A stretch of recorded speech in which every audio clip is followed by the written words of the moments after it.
नमस्कार भाइयों। जैसा कि मैंने बोला था कि हम 12th क्लास के अकाउंट्स की एक सीरीज़ लेके चल रहे हैं जिसमें हमारा आज का टॉपिक है revaluation of assets and reassessment of liabilities. ठीक है, देखो वैसे तो ये एक ईजीएस्ट टॉपिक है, हर एक बच्चों को मोस्टली आ रहा होता है, बट कुछ बच्चों को फिर भी नहीं आता, इसलिए हम इसको पढ़ेंगे और समझेंगे क्योंकि काफ़ी बच्चे कुछ ओवर कॉन्फिडेंस में आके के ईजी मतलब एंट्रीज हैं उसमें भी थोड़ी सी गलतियाँ कर जाते हैं। तो वो भी गलतियाँ हम आज देखेंगे क्या क्या गलतियाँ कर जाते हैं, सारी चीज़ों की बात करने वाले हैं। तो चलिए चलते हैं, स्टार्ट करते हैं। देखो रीवैल्यूएशन ऑफ एसेट्स, देखिए पहली चीज़ ना जनरल एंट्री की बात करेंगे, उसके बाद इसके अकाउंट की बात करेंगे। पहले बात कर रहे हैं एंट्रीज की कि एंट्रीज क्या होती हैं इसकी। देखिए बहुत सिंपल सी एंट्री होती है, पहले मैं एंट्रीज को उतारता हूँ फिर उसके बाद उसका लॉजिक समझाता हूँ क्यों एंट्रीज ऐसे हो रही है। देखिए पहले बात करते हैं एसेट्स की। अगर एसेट्स बढ़ रहा है, इफ एसेट्स इंक्रीज, तो याद रखना इंक्रीज हो रहा है, तो भाई सबको 11th क्लास की जनरल एंट्रीज तो आती होंगी। अगर एसेट्स बढ़ते तो डेबिट साइड में जाता है, और जिसको नहीं आती तो ये याद भी रख सकता है कि एसेट्स एंड एक्सपेंस ये दोनों इंक्रीज होते हैं तो डेबिट में आते हैं। उसके अलावा जितनी चीज़ें जैसे income and liabilities and capital, इन सबको इंक्रीज होने पर क्रेडिट में ही जाना पड़ता है। ठीक है, तो ये चीज़ें याद रखना। तो एसेट्स हमारे, अगर एसेट्स हमारे बढ़ते हैं तो सिंपल सा, अगर इंक्रीज होगा तो एंट्री जो होनी चाहिए वो डेबिट में होनी चाहिए, तो एसेट्स अकाउंट डेबिट हो जाएगा टू रिवैल्यूएशन क्रेडिट में चली जाएगी। अच्छा यहाँ पे भी समझते हैं क्या है भाई। जैसे मान लो एक मशीन थी, एक मशीन ऐसा समझते हैं कि 1,20,000 की थी, ठीक है, वो बढ़कर 1.5 लाख की हो जाती है। तो याद रखना जो रिवैल्यूएशन की एंट्री होती है ना वो 1,20,000 से हो रही है और ना ही वो 1.5 लाख से हो रही है। यहाँ डिफरेंस हो रही है कितना बड़ी है, तो 1,20,000 थी 1,50,000 हो गई है, एक्चुअली में कितनी बड़ी है 30,000, तो 30,000 से यहाँ एंट्री होगी जो भी होने वाली है। ठीक है, समझ रहे हो 30,000, चलो लिख देता हूँ मैं, याद भी रखना 30,000 से एंट्री होगी हमारी। और सेम उल्टा भी चलता है इसका। उल्टे का मतलब भाई अगर एसेट्स डिक्रीज हो रहे हैं तो डिक्रीज होंगे तो क्रेडिट साइड में जाएंगे, तो ये क्रेडिट साइड में पहुंचेगा, ये डेबिट साइड में पहुंचेगा। अभी सिर्फ इंक्रीज का लिख रहा हूँ, क्रेडिट साइड का मतलब डिक्रीज होने का तुम अपनी कॉपी में लिखते रहना। उसके बाद अगली बात करते हैं हम लाइबिलिटीज की। लाइबिलिटीज अगर भाई चलो मैं इस तरफ उतार देता हूँ, ये इंक्रीज का था, ये डिक्रीज की एंट्री होगी, वो होगी revaluation account debit to assets. और यहीं ये अगर घटकर मान लो ऐसा हो जाती कि 90,000 हो गई है तो 30,000 घट गई है, तो 30,000 की एंट्री ये होनी चाहिए थी। ठीक है, अब करते हैं लाइबिलिटीज़ की। अगर लाइबिलिटी इंक्रीज होगा, इफ लाइबिलिटी इंक्रीजेस तो क्या होता है। तो देखिए लाइबिलिटी बढ़ती है, सबको पता है, अभी लिखा हमने, लाइबिलिटी बढ़ेगी क्रेडिट साइड में जाएगी, इसका मतलब डेबिट साइड में क्या आएगा, खुद रीवैल्यूएशन आएगा। तो revaluation account debit to liabilities.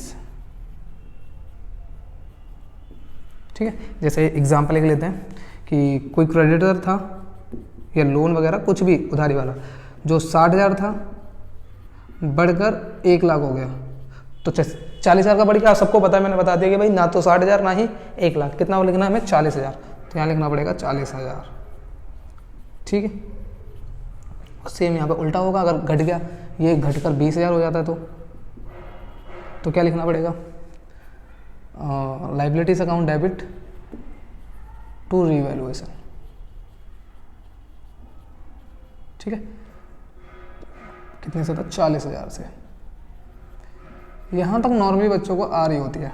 ठीक है, इसके बाद हमने एक कॉन्सेप्ट सीखा कि भाई यहाँ पे इनकम जो है अगर होगी किसी टाइप की इनकम तो क्रेडिट साइड में जाती है, और एक्सपेंस किसी टाइप का होता है डेबिट साइड में आता है।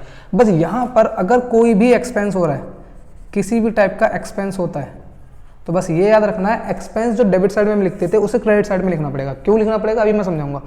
तो एक्सपेंस नॉर्मली डेबिट साइड में होता है, बस इतना याद रखना है कि रीवैल्यूएशन करते टाइम एक्सपेंस को क्रेडिट साइड में लिखना है। कोई भी एक्सपेंस हो रहा है, रीवैल्यूएशन करते टाइम खर्चा हो गया, किसी टाइप का लॉस हो गया, वो यहाँ पे लिखना है। और जितने का हो गया, जैसे मान के चलते हैं कि 2,000 का हो गया, ठीक है, एक पूरा समझाऊंगा मैं, यहाँ पे मान लेते हैं एक्सपेंस हो गया 2,000 का। ठीक है, 2 लाख कहाँ लिख रहा हूँ मैं, पता नहीं क्या मसा है। चलो तो 40 नॉर्मल था, ये 2,000 का दिखा दिया हमने। ठीक है, और सेम यहाँ अगर किसी भी टाइप की इनकम हो रही हो, जैसे कोई सी भी इनकम हो रही हो, कोई बैड डेट्स रिकवर हो गए उस टाइम पे या कुछ भी चीज़ ऐसी इनकम हो गई, तो मैंने बोला इनकम कहाँ जाती है, क्रेडिट साइड में, यही हमें नहीं करना, यहाँ पर डेबिट साइड में लिखनी है इनकम बस। तो डेबिट साइड में अगर इनकम आएगी तो income account debit to revaluation, और हम मानते हैं कि ये ऐसा समझते हैं 1500 रुपये का है, ठीक है। इसको थोड़ा सा अलग रखते हैं, यहाँ लिख देना बैड डेब्ट्स रिकवर, तो नाम से ही दिखा देना, कोई दिक्कत नहीं है। 1500 यहाँ लिख सकते हो सीधा, bad debts recover to revaluation हो गए, मतलब बैड डेब्ट्स रिटर्न ऑफ कर चुका था, लेकिन फिर उसके बाद वो आता है और वो पैसा दे देता है आगे, ठीक है। अच्छा, यहाँ तक सबको क्लियर है। अब हम समझते हैं कि भाई ऐसा क्यों हो रहा है, मतलब क्यों यहाँ पर एक्सपेंस को क्रेडिट में करना पड़ रहा है जबकि हमें पता है कि एक्सपेंस डेबिट में जाता है, और क्यों इनकम को डेबिट करना पड़ रहा है जबकि हमें पता है कि वो क्रेडिट में जाता है। देखिए समझिए, जैसे मैं बोलूँ यहाँ पर जो ये एसिड्स हैं ये बढ़ रहे हैं, ये बढ़ रहे हैं तो क्या कर रहे हैं, मेरे को गेन कर रहे हैं। यहाँ पर ये चीज़ क्या कर रही है, गेन कर रही है मुझे, और यहाँ ये चीज़ क्या कर रही है, मेरे को लॉस कर रही है, पता है सबको, ठीक है। बढ़ने पे गेन कर रही है, यहाँ घटने पे लॉस कर रही है। यहाँ चलते हैं, लायबिलिटी बढ़ रही है, मेरे को क्या कर रही है, लॉस कर रही है। भाई जितनी लायबिलिटी बढ़ेगी उतना खर्चा बढ़ेगा मेरा, इसका मतलब ये लॉस कर रही है, लेकिन लायबिलिटी का घट रही है, यहाँ लिख देता हूँ लायबिलिटीज डिक्रीज हो रही है, ठीक है, डिक्रीज। तो ये तो मेरे को गेन कर रही है ना, जितनी जल्दी उधारी घट रही है ना, ये मेरे को गेन कर रही है कि भाई मेरी उधारी सामने वाली की घट रही है मेरे दिमाग मतलब सर से, तो ज़्यादा मेरे को बेनिफिट है, तो ये मेरे को एक तरीके से गेन कर रही है, ठीक है। और लायबिलिटी जितनी बढ़ेगी वो लॉस कर रही है। अच्छा, एक चीज़ अगर मैं यहाँ से देखो देखता हूँ, एनालाइज करूँ, तो जहाँ भी मेरे को गेन हो रहा है वहाँ रिवैल्यूएशन क्रेडिट में, और जहाँ भी मेरे को लॉस हो रहा है वहाँ रिवैल्यूएशन कहाँ पर है, क्रेडिट साइड में, ओ सॉरी डेबिट साइड में। तो यहाँ क्रेडिट साइड में गेन में, और लॉस में डेबिट साइड में। यहाँ भी देखते हैं, यहाँ लॉस हो रहा है मेरे को, लॉस में देखो डेबिट साइड में, लॉस में डेबिट साइड में, और यहाँ गेन हो रहा है, गेन में कहाँ पर है, क्रेडिट साइड में, तो गेन में यहाँ पे भी क्रेडिट साइड में। अच्छा, मैंने बोला ये इनकम एक्सपेंस है, एक्सपेंस क्या है मेरे लिए, आप लोग बताओ। एक्सपेंस मेरे लिए भाई है तो लॉस ही है ना, और मैंने अभी बोला था कि लॉस होते टाइम जो रिवैल्यूएशन है वो किस साइड में होगा, डेबिट साइड में। तो दिमाग में याद रखो, लॉस होते टाइम रिवैल्यूएशन डेबिट साइड में होगा, तो ये भी लॉस है, ये भी लॉस है, इसलिए डेबिट साइड में, और ये भी लॉस है इसलिए डेबिट साइड में, ठीक है। इनकम, इनकम तो मेरी गेन है, और गेन होते टाइम रिवैल्यूएशन कहाँ होगा, क्रेडिट साइड में। तो यहाँ पे भी देखो क्रेडिट साइड में और डेबिट साइड में वो खुद इनकम होगी। आई होप सबको समझ में आ गया होगा इसका लॉजिक कि क्यों ऐसे ये चल रही है। अच्छा, जिसको ये समझ में नहीं आया या जिसको याद नहीं रहने वाला, तो इससे भी मतलब मैंने 3 मेथड सिखाए नॉर्मली। पहली चीज़ तुम नॉर्मली याद रख सकते हो कि एसेट्स बढ़ेंगे तो डेबिट में, लायबिलिटी बढ़ेगी तो क्रेडिट में, ठीक है, बस भाई।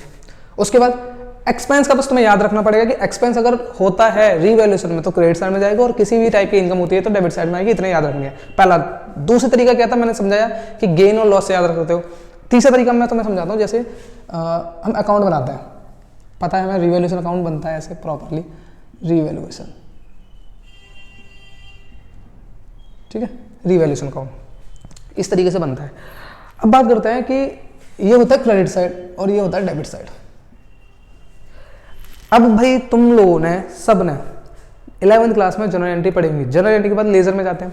अब इन सब का अगर मैं लेजर करूँ तो यहाँ पर ना डिक्रीज वाला भी छोड़ देना, या डिक्रीज वाला लेके चलेंगे, कोई दिक्कत नहीं है। तो देखिए पहले तो यहाँ पे इसको मैं ट्रांसफर करता हूँ, तो इसके लिए जब लेजर बनाते थे तो कैसे बनाते थे, मेरे पास 2 लेजर बनाने पड़ेंगे, एक एसेट्स का और दूसरा रिवैल्यूएशन का। तो अभी हम रिवैल्यूएशन की बात करें तो एसेट्स भूल जाओ, तो हम रिवैल्यूएशन की जहाँ एंट्री है वो सारी, रिवैल्यूएशन किस साइड में, क्रेडिट साइड में, तो क्रेडिट साइड में ही पहुँचना है ना। बाय लिख लेना भाई, बाय लिख नहीं रहा मैं, तो ऐसा मत सोचना कि लिख नहीं रहा तो मैं ही नहीं लिखना, तो मैं लिखना यहाँ पे। तो रिवैल्यूएशन क्रेडिट साइड में, क्रेडिट साइड में पहुंचो, लेकिन नाम क्या था, अपोजिट वाला। सबको पता है लेजर में ऐसे चल रहा होता है, रिवैल्यूएशन और नाम अपोजिट वाला। तो यहाँ पर क्रॉस में चल रहा होता है, तो रिवैल्यूएशन क्रेडिट में, तो क्रेडिट में ही पहुंचेंगे, लेकिन नाम आएगा एसेट्स। आता है यहाँ पे रिवैल्यूएशन कहाँ पर है, डेबिट साइड में, तो डेबिट साइड में ही पहुंचेंगे, लेकिन नाम क्या आएगा, एसेट्स। अच्छा, अब यहाँ पे लिख देता हूँ, देखो एसेट्स घटेगा तो डेबिट साइड में, और बढ़ेगा तो क्रेडिट साइड में, ठीक है। यहाँ पर आता है लायबिलिटी क्या हो रही है, इंक्रीज, डेबिट साइड में ही है, डेबिट साइड में पहुंचो, लेकिन लायबिलिटी इंक्रीज होने पर कहाँ आएगा, डेबिट साइड में, ठीक है। दूसरा ये क्रेडिट साइड में, तो क्रेडिट साइड में पहुंचो, और लायबिलिटी डिक्रीज होने पे क्रेडिट साइड में पहुंचेगा, ठीक है। यहाँ पे आता है लॉस, लॉस कहाँ है, एक्सपेंस, यहाँ डेबिट साइड में, तो डेबिट साइड में पहुंचिए। अच्छा, इसको मैं लाइन खींच लेता हूँ, और ये एक्सपेंस किसी टाइप का हो रहा है, बढ़ेगा यार एक्सपेंस नॉर्मली तो डेबिट साइड में, और इनकम कहाँ है हमारी, क्रेडिट साइड में, दिख रहा है ना, क्रेडिट साइड में ही है, तो क्रेडिट साइड में पहुंचो और इनकम के नाम से आएगा, ठीक है, ये नॉर्मली। अब इसके बाद क्या करना है, इसको करना है बैलेंस।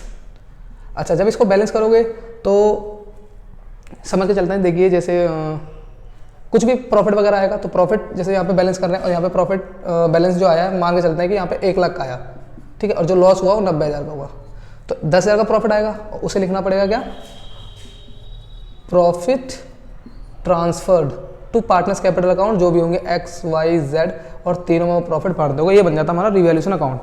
ठीक है, यहाँ तक सबको समझ में आ गया होगा मेन चीज़। अब देखिए किसी बच्चों को समझ में नहीं आती, जैसे मैं बोला कि एंट्री में 3 टाइप समझाऊंगा। पहली एंट्री याद रख सकते हो, जैसे मैंने समझाया कि एसेट्स और लायबिलिटी का तो नॉर्मल कॉन्सेप्ट है, एक्सपेंस और इनकम के लिए याद रख सकते हो।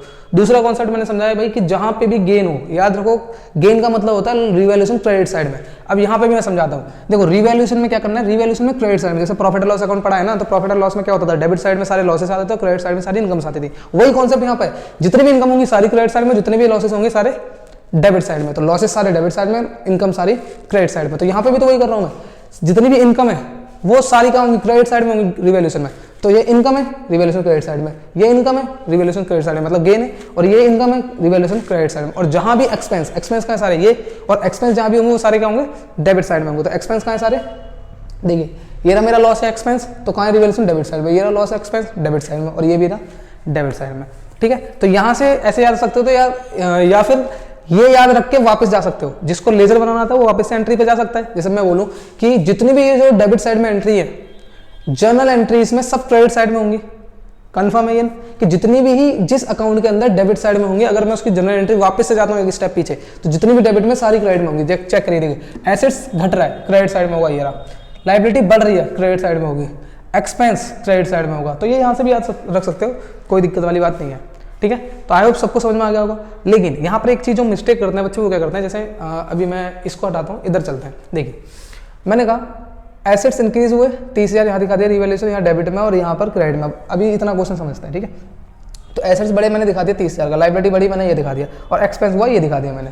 ठीक, इसके बाद एक एंट्री और होती है, क्या कैसे करते हैं एंट्री वो समझते हैं। देखिए ये 3 एंट्री की है मैंने क्वेश्चन के अंदर, ऐसा समझ के चलता हूँ क्वेश्चन है एक, और ये 3 एंट्री की है हमने। ठीक है, तो पहली एंट्री रिवैल्यूएशन क्रेडिट साइड में, दूसरी एंट्री रिवैल्यूएशन डेबिट साइड में 40,000 से। ठीक है, तो ऐसे एक वर्किंग नोट बनाओ भाई, क्रेडिट साइड में 30,000, यहाँ पर 40,000, और यहाँ पर रिवैल्यूएशन यहाँ पे भी 2,000। ठीक है, डेबिट साइड में ये 2,000। तो अगर मैं देखूँ तो यहाँ पे 42,000 हो रहा है, तो इसका मतलब मेरे को लॉस हो गया 12,000 का, और लॉस होगा तो क्रेडिट साइड में आएगा। अच्छा क्रेडिट साइड में आएगा तो रिवैल्यूएशन में क्रेडिट साइड, मतलब रिवैल्यूएशन क्रेडिट साइड में होगा, या वैसे समझ में नहीं आता तो रिवैल्यूएशन क्रेडिट साइड में यहाँ लिख देता हूँ पहले मैं, loss account debit, loss to transfer हो जाएगा टू रिवैल्यूएशन अकाउंट। ठीक है, कितने का हुआ, 12,000 का। आई होप सबको समझ में आ गया। फिर से बता दें, जैसे रिवैल्यूएशन ये रहा, ये 30,000 इधर ले लिया मैंने, 40,000 डेबिट का डेबिट में कर दिया, 2,000 डेबिट का डेबिट, इधर 42 आ रहा वाला है, और 42 आएगा तो 12,000 यहाँ का बैलेंस बचेगा, वो लॉस होगा। 12 मतलब इधर बचेगा तो लॉस होगा, इधर बचेगा तो प्रॉफिट, उधर बचेगा तो लॉस। ये मैंने तुम्हें बताया। ठीक है, अब बात करते हैं कि चलो ऐसे समझ में नहीं आया कि किसी बच्चे को, तो यहाँ पे डायरेक्ट देख दिया कि रिवैल्यूएशन क्रेडिट में, रिवैल्यूएशन और क्रेडिट में है नहीं, तो क्रेडिट वाला अलग रखो, यहाँ डेबिट में, यहाँ भी डेबिट में, डेबिट में 40, डेबिट में कहाँ गया, एक मिनट, लॉस टू रिवैल्यूएशन अगर मैं भेजूँ तो लॉस रिवैल्यूएशन क्रेडिट साइड में। ठीक है, तो देखिए रिवैल्यूएशन क्रेडिट में यहाँ पर 30,000 का, डेबिट में यहाँ पे, डेबिट में यहाँ पे। तो अगर मैं देखूँ तो डेबिट में 42,000 हो रहा है, तो बैलेंस किस साइड में बचेगा रिवैल्यूएशन में, डेबिट में ज़्यादा है, क्रेडिट में कम है, तो बैलेंस जिधर कम होता है उधर बचता है। जैसे अभी मैंने यहाँ समझाया कि 1 लाख इधर है, 90,000 इधर है, तो बैलेंस तो इधर ही बचेगा ना। तो यहाँ पर भी याद रखो, जैसे यहाँ पे रिवैल्यूएशन क्रेडिट साइड में सिर्फ 30,000 है, डेबिट साइड में टोटल जोड़ के 42,000 है, यहाँ पे 40 और 2 यहाँ पे, तो डेबिट साइड में 42,000 है, क्रेडिट साइड में 30,000 है। इसका मतलब जो बैलेंस बचने वाला है वो क्रेडिट साइड में ही बचने वाला है, क्योंकि डेबिट साइड में ज़्यादा है। ठीक है, तो क्रेडिट साइड में बैलेंस बचेगा, और क्रेडिट साइड में बैलेंस बचेगा तो उसे क्रेडिट साइड में ही डाल दो सीधा। ठीक है, तो क्रेडिट साइड में डाला, बचा किस चीज़ का बैलेंस है, वो बचा है हमारा बैलेंस लॉस का। ठीक है, तो रिवैल्यूएशन की टोटल एंट्रीज इस तरीके से होती है, और रिवैल्यूएशन का अकाउंट ऐसा होता है। तो आई होप इसमें ज़्यादा कोई दिक्कत नहीं आने वाली, और इजी टॉपिक है, कोई ज़्यादा हार्ड नहीं है। बस मेन चीज़ मेरा फोकस था कि इस एंट्रीज को तुम्हें समझाने की एंट्रीज ऐसी क्यों हो रही होती है। तो मैंने 3 तरीके से तुम्हें बताया, एंट्रीज याद रख सकते हो, और रिवैल्यूएशन अकाउंट तो बहुत ईजी सा अकाउंट है। ठीक है।